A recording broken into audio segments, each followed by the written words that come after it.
Hi everybody, Ziv Simon here. I'm the creator of Surgical Master.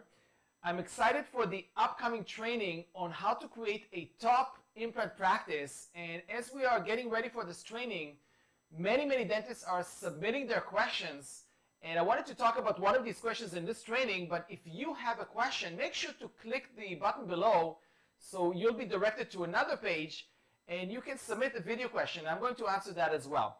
So one of the questions was, Dr. Simon, when do we place an implant as a one-stage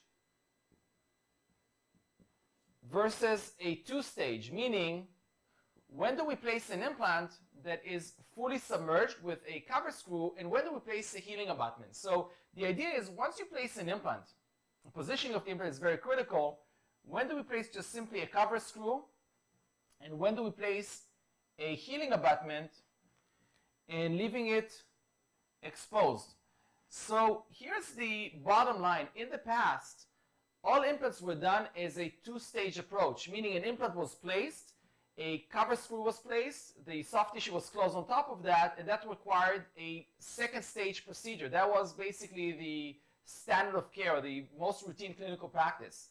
Over the years, what we found out is if you place a healing abutment and leave it as a one-stage, the success rates in terms of integration are totally the same. So currently the preference is, whenever you can, not in all situations, but in most situations, the preference is to place an implant as a one-stage approach. You're saving a surgical procedure, you're saving surgical time, discomfort, risk of complications, and that would be favored. Now, there are certain situations where you need to go with a two-stage approach, and that would be under a fixed partial denture sometimes, okay, if there's a pontic site, if you did an augmentation,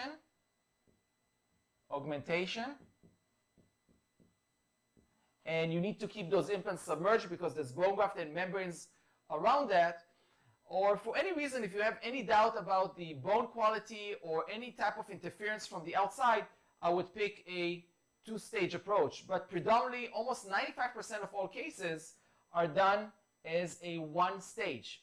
So I hope this clarified things for you. I hope the doctor who asked this question, thanks for your question, and I hope this was clear now. I look forward to seeing you at the training on how to create a top implant practice. If you have more questions coming up to this training, make sure to submit your question clicking the button below, letting me know what is your main challenge, what is your clinical confusion about anything to do with implant dentistry. I'm excited to see you at the training on how to create a top implant practice. This is Dr. Ziv Simon from Surgical Master.